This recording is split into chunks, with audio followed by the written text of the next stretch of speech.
누가복음 14장 15절부터 24절, 신약성경 119면에 있습니다. 누가복음 14장 15절부터 24절입니다. 함께 먹는 사람 중에 하나가 이 말을 듣고 이르되 무릇 하나님의 나라에서 떡을 먹는 자는 복되도다 하니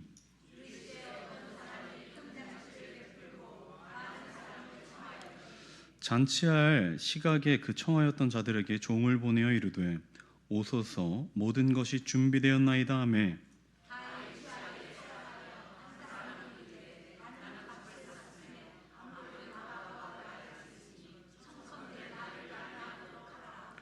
또 한 사람은 이르되 나는 소 5겨리를 샀음에 시험하러 가니 청컨대 나를 양해하도록 하라 하고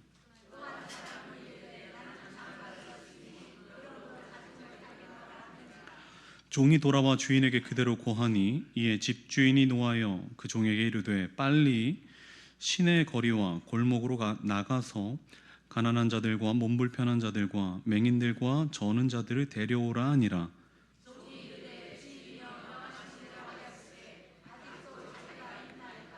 주인이 종에게 이르되 길과 산 울타리가로 나가서 사람을 강권하여 데려다가 내 집을 채우라. 내가 전에 행하였던 그 사람들은 하나도 내 잔치를 맛보지 못하리라 하였다 하시니라. 아멘. 할렐루야. 점심 맛있게 드셨습니까? 오늘 진유가 샀어요, 밥을. 진유가 돈이 어디서 났는지 밥도 사고, 아빠는 맨날 어디서 얻어먹고 다니는데, 여러분 만약에 여러분들이 성대한 잔치를 벌인다면, 잔치를 여러분들이 만약에 베푼다면 이 잔치에 누가 왔으면 하십니까? 여러분이 잔치를 베풀 때 이게 그 자리에 누가 오면 좋을 것 같으십니까? 요즘에 보니까 학교마다 졸업식이 시작이 되고 있는데 요즘에 이제 기사를 보아오니 각 학교마다 아주 유명한 사람들이 와서 졸업식 축사를 하든지 또 졸업식을 진행했다라는 기사를 보곤 했습니다. 외국에는 퇴직한 대통령들이 각 학교를 돌아다니면서 축사를 하는 것도 또 유명한 일이기도 한데요.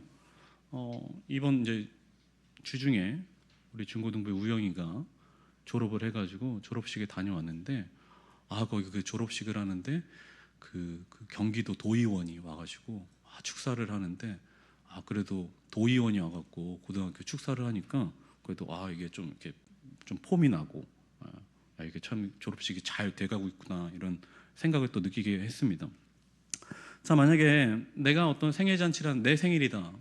그럼 누가 오는 것이 나에게 큰 기쁨이 될까요? 어떤 일을 크게 기리는 어떤 잔치를 한다. 내가 호스트가 돼가지고, 그러니까 내가 그 잔치의 주최자가 돼가지고 손님을 초대한다면 여러분들은 어떤 사람을 초청하시겠습니까? 최소한 이렇게 여러분들이 생각하지 않으실까요? 최소한 나랑 어느 정도 격이 맞는 사람, 나와 수준이 좀 비슷한 사람, 아니면 어쩌면 나랑 가까운 사람을 초청되기를 여러분들이 기대하고 있으실 것입니다. 오늘 예수님은요, 이 말씀, 이 비유를 통하여서 우리에게 또한 말씀해 주십니다. 자, 16절을 한번 읽어보겠습니다. 16절입니다. 이르시되 어떤 사람이 아멘. 그렇죠. 어떤 사람이 큰 잔치를 베풀고 많은 사람을 초대했습니다. 자, 여기서 어떤 사람이라는 것은 당연히 그 집의 주인이겠죠. 그 사람이 큰 잔치를 베풀었습니다. 그리고 많은 사람들을 초청했습니다. 자, 이 저녁 식사 자리, 저녁인지는 확실히 하지 않지만은 그래도 우리가 저녁으로 유추할 수가 있습니다. 근데 이 잔치라는 것은 훨씬 더 많은 사람들이 모이는 연회일 수 있습니다. 소수의 사람들이 모여 있는 그냥 저녁 식사 자리가 아니라 많은 사람들이 모이는 연회일 수 있습니다. 그래서 다른 영어 성경의 번역을 보니까 어떤 곳에는 서퍼라고 되어 있고 어떤 곳은 디너 또는 뱅키시라고. 그러니까 각 연회를 상징하는 큰 잔치를 상징하는 단어들을 이 잔치라는 단어로 사용했다라는 것입니다. 그러니까 종합해 보자면 이 어떤 사람이 큰 잔치를 베풀었다라는 것은 최소 이 식사 자리는 저녁만 간단히 먹는 자리가 아니라 이후에 우리의 그 식사 이후에 디저트까지 함께 모여서 담화하는 그곳까지 미리 준비된 장소를 이 사람이 준비했다라는 말일 수 있습니다. 그러니까 후식까지 준비된 정찬을 얘기하는 거죠. 만약에 우리가 누군가를 초대했습니다. 근데 이제 김치찌개 줬다. 물론 그것도 맛있죠. 근데 그거보다는 조금 급이 높은, 최소한 갈비 이상, 갈비 이상, 그리고 떡과 과일이 추가로 거기에 있는, 그 정도 되면 여러분들이 딱 초대받은 다음에 야, 이 사람이 나를 위해서 좋은 식사를 준비했구나, 그 정도 느끼지 않을까요? 그죠? 갈비 이상. 자, 그대로 이렇게 잔치가 마련이 됐습니다. 자, 잔치를 베푸는 주인은요, 많은 사람들을 초대합니다. 다 준비가 끝난 거예요. 사람들이 몇 시에 오기로 했는데 이제 밥솥에는 추가 막 돌고 있고, 식탁에는 보도 깔려 있고, 뭐 촛불도 놓을 수 있고요. 거기 앞에 그릇과 뭐 숟가락도 놓여져 있고, 다 준비가 이제 다 되어 있는 거죠. 이제 손님만 그 자리에 딱 오면 됩니다. 그때 주인은 종들을 시켜서 내가 초대했던 손님을 모셔오라고 말씀해 주십니다. 오늘 이 잔치가 있기 전에 주인은 그 잔치에 손님들을 부르기 이전에 그 사람들에게 이미 초청장을 보냈을 거예요. 그 사람들에게 초청장을 보내고 연락을 해가지고 몇 날 몇 시에 제가 잔치를 할 테니 반드시 꼭 와주십시오 하고 확답을 받았을 것입니다. 그리고 오기로 약속했던 사람들이 있었죠. 자, 잔치 당일이 됐습니다. 처음에 초청했었던 이 집주인은 다시 한번 종들을 시켜서 관례를 따라 손님을 모셔옵니다. 물론 그 전에 초청장을 보내갖고 그분들에게 며칠 날 몇 시까지 오십시오라고 얘기했지만 귀한 손님을 대접하고자 하는 이 주인은 한 번 더 그것을 체크하는 것이죠.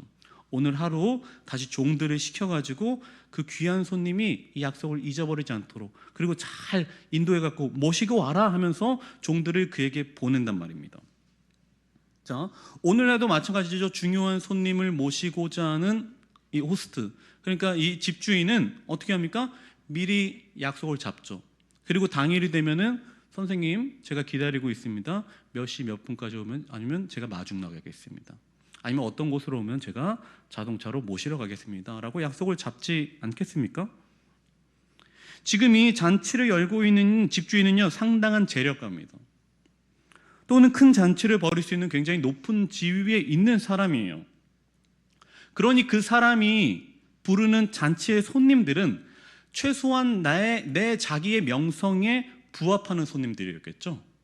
부유하고 그리고 가진 것이 많고 높은 지위에 있는 사람이기 때문에 그와 교류하는 사람들도 높은 지위에 있거나 최소 부자의 사람들이었다라는 거죠. 자, 이어서 보면요, 이 사람들이 얼마나 부자인지 그거 표현이 나옵니다. 18절 한번 읽어보겠습니다. 18절입니다.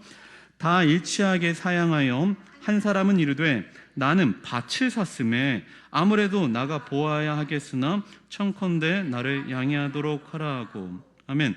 자, 첫 번째 이 집주인이 부른 사람이 있었는데 그 사람이 어떤 일을 하고 있냐? 밭을 샀습니다. 땅을 산 거예요. 여러분들 땅 뭐 쉽게 삽니까? 그냥 길 가다가 오늘 내가 땅을 좀 사볼까 하고 살 수 있을 만한 재력을 갖고 있는 사람인 거죠. 뒤에도 보면은 더 신비한 사람이 나옵니다. 19절에 보니까, 19절 제가 한번 읽어볼게요. 또 한 사람은 이르되 나는 소 5겨리를 샀음에. 자, 여기서 결이라는 것은 한 쌍을 말하는 거죠. 그러니까 5겨리라는 것은 10마리를 샀다는 거예요. 이 사람은 그러니까 오늘 내가 잔치에 초대받아서 잔치에 가야 되는데 가다가 오늘 소 좀 사볼까 하고 소를 살 수 있을 만한 재력을 갖고 있는 사람입니다. 더욱이 소 10마리를 샀다라는 것은 최소 소 10마리가 농사 지을 만한 땅을 갖고 있는 사람인 거죠. 그러니까 굉장히 어때요? 부유한 사람이죠.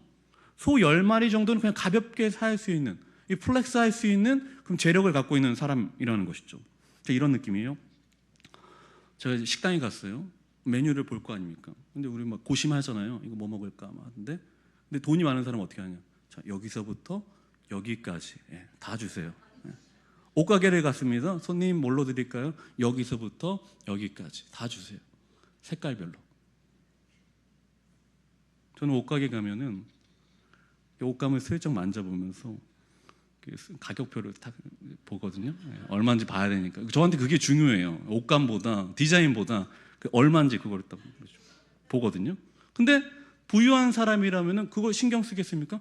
여기서부터 여기까지 다 살 수 있는 재력을 갖고 있는 사람이라는 것이죠. 자, 그런데 주인에게 지금 갑자기 믿을 수 없는 일이 일어납니다. 집주인은요, 미리 초청장을 보내가지고 약속을 잡아서 잔치에 오겠다라고 하는 손님, 이 손님들이 지금 맞이할 준비를 하고 있었는데 이 손님들이 하나같이 모두 올 수 없다라는 소식을 전해주는 겁니다. 좀 전에 읽은 대로 한 사람은 갑자기 내가 그 약속에 빠질 수밖에 없는데 그 이유는 내가 땅을 샀기 때문에 그렇다. 땅을 좀 보고 와야 되기 때문에 잔치에 갈 수 없다라고 말하는 것이죠. 두 번째 사람이 있습니다. 두 번째 사람에게 초청장을 보냈습니다. 그 사람이 근데 못 온대요. 왜 못 오냐? 내가 소를 샀는데 그 소가 얼마나 일을 잘해야 되는데 내가 확인해야 되기 때문에 잔치에 올 수 없다라는 겁니다. 상당한 부자의 재력을 갖고 있는 이 사람들이 각자 핑계를 대면서 잔치에 못 가겠다라고 말하는 거예요. 그리고 이어서 또 한 사람이 불참 통보를 합니다. 우리 20절의 말씀을 함께 읽어보겠습니다. 20절입니다. 또 한 사람은 이르되 나는 장가 들었으니 그러므로 가지 못하겠노라 하는지라. 아멘. 한 사람은요, 결혼했다라는 이유로, 지금 아마도 최근에 결혼을 한 것 같아요. 결혼을 했기 때문에 잔치에 갈 수 없다라는 겁니다. 왜냐하면 집에는 사랑하는 아내가 있으니까. 우리 아내분들 남편이 막 밖에 나가면 기분 좋아요, 안 좋아요? 이 잔치는요, 최소 1시간, 2시간 이렇게 이어지는 게 아니라 이때 당시의 잔치는 뭐냐면은 오늘 시작했으면 최소 밤이 되어야지 끝나는 잔치란 말이에요. 근데 이 사람은 애처가죠. 집에 우리 아내가 기다리고 있으니 나는 그 잔치에 참여할 수 없다라고 말하는 거예요. 얼마나 기특해, 그죠? 아내를 집에 혼자 두는 것이 내 마음에 허용할 수 없다라는 겁니다. 아내가 가지 말라면 가지 않겠다라는 것이죠. 자, 근데 이 세 사람의 특징이 조금 다르게 나타납니다. 한번 눈으로 살펴보세요. 첫 번째는 밭을 산 사람이고 두 번째는 소를 산 사람인데, 근데 그 잔치에 초대했던 사람들에게 이렇게 저 못 갑니다. 그러면서 뒤에 뭐라고 하냐? 그걸 좀 양해해 주세요라고 합니다. 18절 끝에 양해하도록 하라. 우리 19절에도 청컨대 나를 양해하도록 하라 하면서 조금 미안한 기색을 보이죠. 근데 방금 결혼한 사람은 양해라는 표현을 사용하지 않습니다. 성경의 원문을 쭉 따라가다 보면 이 사람의 약간의 그 태도를 알 수 있는데, 이 사람의 태도는 뭐냐? 아주 뻔뻔하게 그리고 완강하게 잔치에 가지 않겠다라고 통보하는 거예요. 자, 다시 한번 주지합니다. 이 약속은요, 지금 즉흥적으로 주인이 잡은 약속이 아닙니다. 이미 그 전부터 초청장을 보내서 확답을 받고 오늘 오기로 약속한 그것을 사람들이 지금 어기고 있는 것이죠. 주인이 종까지 보내면서 초청을 하고 있는데 그 사람이 오지 않고 있는 것입니다. 자, 이 이야기는 비유예요. 그렇다면은 오늘 16절에 볼 때 어떤 사람, 이 큰 잔치를 베풀고 있는 이 어떤 사람은요, 하나님이십니다. 어떤 사람은 하나님이에요. 그렇다면은 그분이 초청하시는 손님은 누구신가? 바로 부름받은 유대인들인 거죠. 주님을 믿는다고 말하는 사람들입니다. 다시 한번 말해볼게요. 오늘 이 집주인 초청하는 사람은요, 하나님이시고요, 부름받는 사람은 유대인 또는 주님을 잘 믿는다고 말하는 사람들입니다. 이 초청을 거부하는 사람들의 공통점이 있다면 이들은 바로 모두 물건을 사거나 관리하는, 그러니까 물질적인 것에 몰두하고 있는 사람들이라는 것이죠. 또는 가족관계에 얽매여서 하나님께서 여시는 그 놀라운 큰 천국잔치에 참여하지 못하는, 소위 믿는다라고 말하는 성도들을 말하는 것입니다. 주인은 정성을 다해서 손님을 잔치에 참여시키려고 했는데 그들은 모두 거부를 합니다. 그럼 어떻게 돼야 될까요? 잔치는 준비가 되었고 음식도 다 준비가 되었고 장소도 준비가 되었는데 모든 사람들이 다 못 오겠다라는 거예요. 그럼 어떻게 해야 될까요? 잔치를 그냥 엎어야죠. 못 하는 거죠. 잔치를 이제 할 수 없습니다. 끝내야 됩니다. 근데 이 주인은요, 갑자기 자신의 생각을 바꿉니다. 주인은 잔치를 파하지 않고 즉각 그 손님을 바꿉니다. 종들을 보내갖고 초대받지 않았던 손님들을 초청합니다. 21절 읽어볼 텐데요. 어디서부터 읽냐면요, 중간부터 읽을 텐데, 그 종에게, 찾으셨죠? 두 번째 줄. 그 종에게, 거기서부터 읽겠습니다. 그 종에게 이르되 빨리 시내의 거리와 골목으로 나가서 가난한 자들과 몸 불편한 자들과 맹인들과 저는 자들을 데려오라 하니라. 아멘. 갑자기 이 주인이 초청할 사람을 바꿉니다. 그리고 종들에게 말하기를 너희들은 즉각 밖으로 나가서 가난한 자들을 데리고 와라. 신체에 장애가 있는 사람을 데리고 와라. 눈이 먼 사람을 데리고 와라. 하반신에 장애가 있는 사람을 불러 모아갖고 잔치를 시작하라는 것입니다. 종들이 즉각적으로 나가서 사람들을 불러왔습니다. 저는 사람, 앞을 못 보는 사람, 장애가 있는 사람 모두 다 데리고 왔어요. 주인의 집에 참여시켰습니다. 그럼에도 불구하고 주인이 봤을 때 그 자리는 많이 남아 있었습니다. 빈자리가 많았어요. 주인은 다시 명령합니다. 23절을 읽어보겠습니다. 23절입니다. 주인이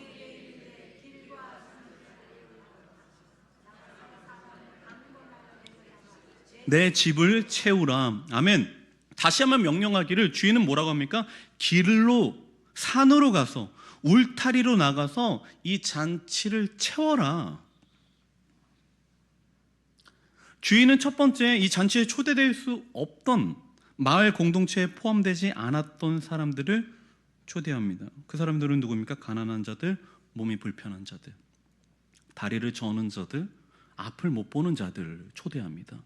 근데 그 사람들을 종들이 막 불러 모아가지고 그 자리에 앉혔음에도 불구하고 그 잔치가 워낙 컸기 때문에 너무나도 남는 자리가 많은 거예요. 종이 다시 한번 주인이 다시 말합니다. 다시 한번 말하는데 이제는 어디로 가냐? 길과 산 울타리로 가라는 거예요. 길과 산 울타리로. 곧 울타리라는 것은 무엇입니까? 자, 울타리라는 것은 마을과 도시의 경계죠. 그럼 울타리 밖으로, 산으로 가라는 것은 어떠한 명령이냐? 이 유대인들이 아니라 이방인도 불러오라는 겁니다. 지금까지 이 잔치에 절대로 초대될 수 없었던 그 사람들을 데리고 오라는 거예요. 주님이 오늘 그렇게 말씀하시는 겁니다. 자, 어부가 그물을 던졌습니다. 고기가 적게 잡힌 거예요. 그럼 어떻게 해야 됩니까? 어떻게 해야 돼요? 더 넓게 던져야죠. 잔치에 사람들을 초대했습니다. 골목골목을 다니면서 사람들을 불러왔어요. 저는 사람들 데리고 왔어요. 업고 왔을 것입니다. 눈이 먼 사람들을 모시고 왔습니다. 그럼에도 자리가 많아요. 그럼 어떻게 합니까? 울타리를 넘어야죠. 경계를 넘어가지고 그 사람들을 데리고 와야죠. 이게 바로 하나님의 마음이라는 것입니다. 우리가 갖고 있었던 경계를 뛰어넘어가지고 저 밖에 도저히 복음을 받아들이지 않을 것 같은 사람에게도 이 잔치의 소식을 알려주라는 거예요. 그를 초대하라는 겁니다. 제가 일전에 어떤 모임에 갔는데 제 지인이 그 모임과 상관없이 저한테 무슨 할 말이 있다고 그래서 잠깐 들리겠다, 잠깐. 그래서 이제 오라고 그랬어요. 근데 이제 그분이 이제 멀리서 왔는데 굉장히 그 좋은 수입 그 자동차 있죠. 그걸 타고 쫙 왔어요. 근데 저랑 이제 같이 모여 있었던 사람이 그 광경을 봤습니다. 수입 자동차 좋은 거 있잖아요. 이태리 거. 와, 그거를 타고 쫙 들어오면서 저랑 이제 대화를 좀 잠깐 제가 뭘 받았는데 사람들이 그때부터 저를 약간 다르게 보는 눈빛이 있어요. 왜냐, 저런 사람을 알아? 이런 눈빛을 저한테 보내더라고요. 마치 나를 다시 봤다라는 듯이 저를 쳐다보는 거예요. 자, 이 문화는요, 이 당시 유대 로마의 문화와 똑같습니다. 부자인 이웃을 손님으로 내가 초대하잖아요. 그러면요, 내 지위가 올라가요. 반대로 만약에 가난하거나 궁핍한 남루한 사람을 초대하잖아요. 그러면은 그 잔치에 그런 사람이 있다는 사실 하나로 내 지위가 내려갑니다. 사람들이 나를 그대로 보지 않고 내 주변에 무엇이 있는가 보면서 내 주변에 남루한 사람이 있다. 그러면 저 사람은 저런 사람이랑 어울리는 사람이었구나 라고 평가한다라는 거죠. 부유한 사람이, 좋은 옷을 입고 있는 사람이 오면은 저런 사람들하고 함께 교류하는구나 라고 하고 내 명예를 올려줍니다. 이게 바로 이 당시에 유대 로마에 있었던 문화 중에 하나예요. 지금하고 크게 다를 바가 없죠. 주변에 어떤 사람이 있다라는 사실 하나로 인하여서 내 지위, 내 명예가 왔다 갔다 하는 것입니다. 빈곤해 보이고 너절하고 남루한 사람들은 내가 어떤 것을 대접했을 때 그것을 나에게 갚을 수 없는 사람이에요. 그렇죠? 내가 밥을 사줬으면은, 그죠? 요즘은 내가 밥 샀어. 그럼 상대방이 뭐 사야 돼요? 그죠? 최소 커피 한 잔 사야 되잖아요. 그죠? 근데 남루한 사람들은 커피 한 잔 못 산단 말이에요. 빈곤한 사람들은 그렇게 똑같이 대접할 수 없습니다. 그래서 대다수의 사람들은 어떻게 살아갑니까? 나랑 어느 정도 레벨이 맞는 사람들하고 어울리죠. 나랑 어느 정도 소득 수준이 비슷한 사람들하고 함께 어울립니다. 그렇게 사는 게 지금의 현대의 모습이에요. 빈곤한 사람들과 교류한다는 것 자체가 내 평판을 떨어뜨리기 때문입니다. 그래서 되도록 엮이고 싶어 하지 않죠. 내 주변에 그런 사람이 없었으면 하는 거예요. 혹시 장애가 있는 사람? 가까이 있고 싶지 않다. 가난한 사람? 곁에 두고 싶지 않은데. 옷을 남루하게 입고 다니는 사람? 친구로서는. 근데 예수님은 어떤 마음을 갖고 계실까요? 예수님은 어떤 사람을 잔치에 초청하고 싶어 하실까요? 13절의 말씀을 볼 텐데요. 여러분 눈을 한번 올려가지고 13절 바로 위에 보이는데요. 앞에도 나옵니다. 함께 읽어보겠습니다. 잔치를 베풀거든 차라리 가난한 자들과 몸 불편한 자들과 저는 자들과 맹인들을 청하라. 아멘. 예수님은 우리에게 이렇게 권면하십니다. 잔치를 베풀 때에 가난한 사람들을 불러라. 맹인들 불러라. 저는 사람들을 불러라. 장애인을 부르라는 겁니다. 조금 추레한 사람들을 초청하라는 것입니다. 유대인들은요 이런 착각을 하면서 살았어요. 내가 만약에 죽어서 하나님 나라에 가게 되면, 천국에 가게 되면은 그 하나님께서 나에게 좋은 식탁을 마련해 갖고 나를 그 잔치에 참여시켜 주실 텐데 그 자리에 누가 있냐? 첫 번째 우리의 조상인 아브라함이 반드시 있을 것이다. 두 번째 그의 아들 이삭이 있을 것이다. 야곱이 있을 것이다. 그리고 성경에 나오는 위대한 인물들과 함께 나 주님을 열심히 믿었던, 율법을 지켰던 내가 그 자리에 함께 모여서 식사하게 될 것이야 라는 기대를 갖고 있었어요. 이사야 25장 9절 말씀 읽어볼게요. 이건 이 유대 사람들의 기대입니다. 한번 읽어보겠습니다. 그날에 말하기를 이는 우리의 하나님이시라. 우리가 그를 기다렸으니 그가 우리를 구원하시리로다. 아멘. 그런 것이죠. 기다리면은 하나님께서 우리를 구원하셔서 그 천국 잔치에 우리를 앉혀주실 것이라고 사람들을 기대하면서 살았어요. 그러니 이 말씀이 이해가 가는 거죠. 15절의 말씀을 한번 읽어볼게요. 여러분 이해가 되는지 한번 읽어보세요. 15절입니다. 함께 먹는 사람 중에 하나가 이 말을 듣고 이르되 무릇 하나님의 나라에서 떡을 먹는 자는 복되도다 하니. 아멘. 함께 이 예수님과 함께하는 이 큰 잔치에 초대됐던 한 사람이 뭐라고 생각했냐면은 하나님 나라에서 떡을 먹는 자는 복될 것이야 라고 갑자기 얘기를 합니다. 이게 무슨 말인가 했어요. 하나님 나라에서 떡을 먹는 자는 복될 것이야 이렇게 말합니다. 이 말은 무엇이냐면요 이런 거예요. 하나님 나라에 내가 앞으로 가서 하나님께서 차려주시는 만찬에 내가 초대하게 될 텐데 그 잔치에 초대받는 나는 굉장히 복될 것이야. 그러니까 하나님 나라에 초대되는 사람은 굉장히 복된 거야. 바로 나처럼 이렇게 율법 잘 지키고 부유하게 살고 그리고 사람들에게 명예를 받으면서 살고 있는 내가 하나님 나라의 잔치에 초대될 것을 기대하면서 야, 봐라, 바로 나처럼 살아야지 하나님께서 기뻐하는 삶이지 라고 스스로를 자평했었던 것입니다. 그러나 하나님은 높은 지위 또는 안정된 위치에서 거들먹거리면서 부를 즐기고 품격 있는 지인들로 인맥을 형성하려는 사람들에게 미련을 두지 않으십니다.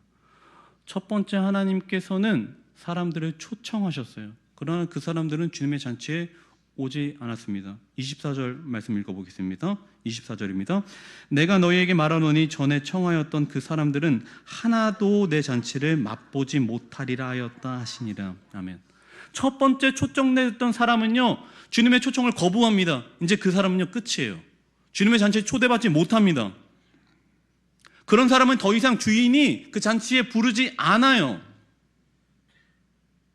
왜냐? 주님의 잔치를 첫 번째 거절했기 때문에 그렇습니다. 지난주쯤인가요? 사무실에 있는데 문을 두드리는 소리가 들렸어요. 문을 열었더니 어떤 분이 제 앞에 계셨습니다. 느낌이 쎄했습니다. 옷이 남루해 보였거든요. 문을 열고 제가 인사를 건넸죠. 근데 저는 그 뒤에 되게 급한 약속이 있어서 막 일을 엄청 빨리 끝내고 나가야 되는 상황이었습니다. 근데 그 남루한 옷을 입은 분이 저한테 이렇게 말씀하시는 거예요. 얘기를 좀 나누고 싶다. 시간을 내어달라. 제가 약간 난처한 표정을 지으면서 뒤에 좀 일이 있습니다. 그랬더니 딱 3분만 시간을 내주면은 너무나도 고맙겠다. 그래서 그럼 3분 이제 빨리 말씀하시라고 그랬더니 앉아서 좀 얘기를 하고 싶다고 하더라고요. 그래서 앉으시라 그래서 얘기를 나눴습니다. 근데 이분이 하는 말이 뭐냐면은 본인이 예전에 신앙생활도 했었고 일도 열심히 하고 삶을 열심히 살았는데 지금은 어떻게 됐는지 몸도 마음도 가난해져서 밥도 못 먹고 오갈 곳이 하나도 없다라는 얘기를 하시더라고요. 처음엔 3분만 얘기한다고 그랬는데 듣다 보니까 1시간 반이 지났어요. 1시간 반 얘기할 것 같았으면 제가 안 만났을 텐데. 근데 그 얘기를 쭉 들었는데 마음이 안타까운 마음이 들었습니다. 그래서 제가 그 얘기를 듣다가 식사는 좀 하셨냐 그랬더니 한 그저께 정도의 컵라면 하나를 먹었다. 그래서 제가 그 앞에 식당에 가서 좀 식사를 하시라고 말씀드렸습니다. 그리고 이제 식당에 갔어요. 고등어 정식이 12,000원이고 백반이 9,000원이었는데 제가 백반을 시켜드렸습니다. 식사를 이제 대접했습니다. 이제 따뜻한 밥이 나왔어요. 근데 이분이 숟가락으로 밥을 한 술 뜨시더니 눈물을 흘리더라고요. 이 따뜻한 밥을 너무 오랜만에 먹는다고. 그래서 그 숟가락을 입에 넣지 못하고 저한테 기대서 눈물을 흘리시는 겁니다. 교회에 있으면요 그런 분들이 종종 만나게 됩니다. 근데 이분도 말하기를 여기 교회가 있는지도 모르고 이쪽으로 계속 그냥 하염없이 걸어왔는데 이쪽으로 오면서 크고 작은 교회를 문을 두드렸다고 합니다. 그리고 내가 이런 사정인데 3분만 나랑 얘기를 해줄 수 있느냐 물어봤더니 지금까지 왔었던 교회가 다 자신을 문전박대 하더라는 거예요. 그래서 이분이 자신의 그냥 얘기를 들어줘서 고맙다고. 저도 물론 처음부터 1시간 반이었으면 안 들었겠죠. 근데 자신의 얘기를 들어줘서 고맙다라는 그 말에 제가 식사는 하셨냐고 물어봤던 것입니다. 그리고 어저께도 터미널에서 잤는데 좀 따뜻한 곳에서 누워봤으면 좋겠다라고 저한테 얘기를 했습니다. 결론은 뭐 돈이 조금 필요하다라는 얘기죠. 그래서 제가 찜질방 비용도 드렸습니다. 어떤 분들은 이렇게 생각할 수 있겠죠. 아, 저거 백 목사 어리숙해가지고 딱 보면 모르나. 그런 사람 수법. 자기 좀 불쌍하게 얘기하다가 자기 인생 뭐 어떻게 살았는지 좀 펼쳐놓고 마음이 조금 흔들렸을 때쯤에 좀 돈을 달라고 요구해가지고 그렇게 몇 군데를 돌아다니는 그런 사람들의 습성 있겠죠. 그런 수법. 제가 이 얘기를 이제 집에 가면서 어떤 제 지인한테 했는데 듣더니 뜯긴 것 같다 저한테. 제가 그 말을 듣고 한참을 생각하다가 주님께 기도했습니다. 주님, 정령 뜯긴 것입니까? 또 주님이 저의 마음 가운데 어떤 마음을 주시는가? 이런 마음을 주셨어요. 야, 요즘 사람 진짜 똘똘해. 진짜 눈치가 빠르고 딱 보면은 뭐 너 삶을 살았는데 알지. 다 거짓말 하는지, 그게 진짜인지, 진짜 밥 못 먹었는지, 진짜 집이 없는지, 가진 게 진짜 없는지 딱 보면 알지. 사람들이 다 똑똑해. 금방 알아차릴 수 있어. 그런 어리숙함에 속지 않지 사람들이. 근데 네가 그러니까 속아줘. 그 사람이 거짓말 하던 거짓말 하지 않던 많은 사람들이 그 사람 운전박대 했대. 그러니까 네가 속아주라고. 이런 속담이 있습니다. 소 닭 보듯 닭 소 보듯 한다라는 속담이 있죠. 그러니 그런 남루한 사람들이 보면은 소 닭 보듯 하는 거예요. 우리들이 관심이 없다라는 것이죠. 그러나 우리는 양을 닭 보듯 하면 안 되는 것이죠. 주님의 잃어버린 양을 닭 보듯 하면 됩니까? 그것은 주님께서 우리에게 명령하신 사실이 아닙니다. 하나님의 은혜와 하나님의 구원, 하나님의 관심, 하나님의 사랑은 어디를 향하고 있습니까? 13절에 우리가 그렇게 읽었잖아요. 가난한 사람들, 궁핍한 사람들, 장애를 갖고 있는 사람들, 그 사람들을 잔치에 초청하라는 것입니다. 내가 베풀었을 때에 도저히 그것을 도무지 갚을 수 없는 사람을 그 잔치에 초청하라는 거예요. 내가 이렇게 대접했을 때 그 다음에 나랑 똑같이 우리 나를 초대해 줬으니까 당신도 내 초대를 받으세요 하고 똑같이 대접할 수 있는 부유한 사람이 아니라 내가 베풀었을 때 그것을 도저히 갚을 수 없는 사람을 초청하라는 것이죠. 주님의 시선이 그곳에 있죠. 오늘 주님께서는요, 그 초청장을 새롭게 발급하십니다. 그럼 우리는 어떤 일을 해야 되는가? 주님께서 새롭게 발급하시는 그 초청장을 들고 그 사람들에게 가는 것이죠. 울타리를 넘는 것이죠. 경계를 넘어야죠. 가난한 사람들에게 찾아가야죠. 눈이 멀어서 보지 못하는 사람들에게 그 초청장을 전해줘야죠. 이곳에 전치가 열리고 있다라고. 밭이 많을 것 같은 사람으로 교회를 채우는 거 아닙니다. 딱 봐서 11조 잘 낼 것 같다. 그런 사람 초청하는 거 아니잖아요. 가난한 사람 돕다가 손해볼 수 있겠죠. 그럼 손해보면 어떻게 하는가?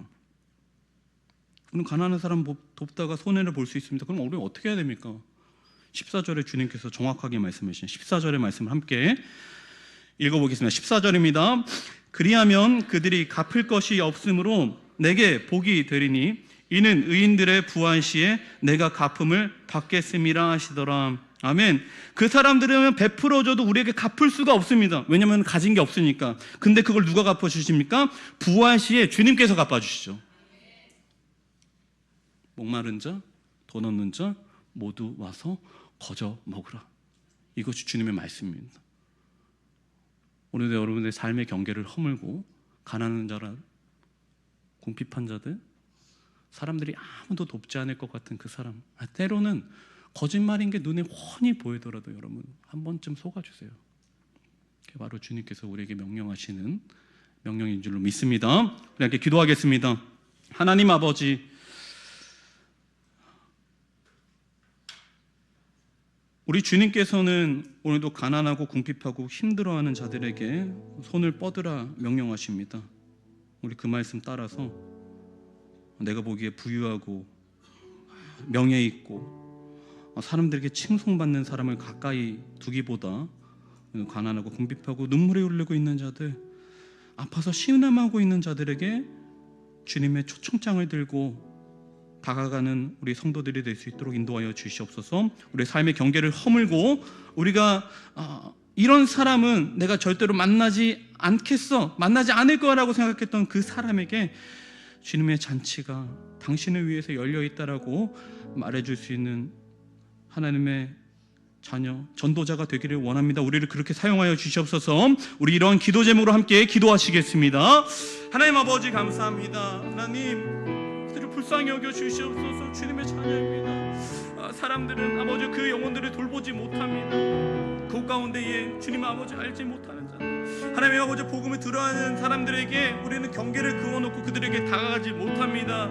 하나님 이들을 불쌍히 여겨주시고 하나님 복 내려주시어서 하나님 우리가 아버지 그 삶의 경계를 뛰어넘고 주님께서 주시는 그 잔치의 초청장을 들고 그들에게 달려나갈 수 있도록 하나님 함께하여 주시옵소서. 우리는 연약하여서 하나님 그것을 자꾸 분별하려고 하고 아버지 그들에게 거짓이 있는지 없는지 그가 거짓말을 하고 또 나를 속이지 않을지 걱정하는 마음으로 그들을 멀리합니다. 하지만 때로는 우리가 하나님 나라를 위하여서 속아주고 또 참아주고 이해해줄 수 있는 아버지 심령을 허락하여 주시고 하나님의 그들 가운데에 주님의 복음 그 따뜻한 복음을 전할 수 있는 기회도 허락하여 주시어서 따뜻한 아버지 밥과 그 온기를 통하여서 주님의 놀라운 복음이 전해질 수 있도록 도와주시옵소서. 주님의 명령을 따르기 원합니다. 주님의 명령대로 남루하고 빈곤하고 아무도 관심 갖지 않는 내가 무엇인가를 대접했을 때 나에게 단 한 번도 갚을 수 없는 그 사람에게 다가가서 우리의 손을 내밀 줄 아는 우리 성도들이 되기를 원합니다. 하나님 우리 함께하여 주시어서 우리가 갖고 있는 사람에 대한 경계, 지역에 대한 경계를 뛰어넘어서 울타리를 뛰어넘어서 오늘도 주님의 시선과 주님의 마음이 향하는 그곳에 우리의 발걸음이 있기를 원합니다. 그곳에 가서 주님께서 열어주시는 그 복되고 기쁜 잔치의 초청장을 그에게 건네줄 줄 아는 복음의 전조다 될 수 있도록 인도하여 주시옵소서. 하나님 부족하오나 주님의 일을 하고자 합니다. 하나님 늘 함께하여 주시고 우리의 필요를 아시는 주님께서 주님 그 마지막 주님 부활 때에 하나님 갚아주시고 주님께서 우리의 인생 전체를 책임져 주시옵소서. 그래서 우리의 섬김과 손길을 통하여서 오늘도 소외되고 가난하고 궁핍한 자들에게 아버지 빵과 떡이 주어지게 하시고 아버지 그들에게 복음이 전해질 수 있는 기회도 삼아 주시기를 소망합니다. 우리의 모든 삶의 여정들이 선교의 여정이 될 수 있도록 함께하여 주시옵소서. 살아계신 예수님의 이름으로 기도합니다. 아멘. 하늘에 계신 우리 아버지여 이름이 거룩히 여김을 받으시오며 나라에 임하오시며 뜻이 하늘에서 이루어진 것 같이 땅에서도 이루어지이다. 오늘날 우리에게 일용할 양식을 주옵시고 우리가 우리에게 죄진 자를 사하여 준 것 같이 우리 죄를 사하여 주옵시고 우리를 시험에 들게 하지 마옵시고 다만 악에서 거하옵소서. 대개 나라와 권세와 영광이 아버지께 영원히 쌓옵나이다. 아멘.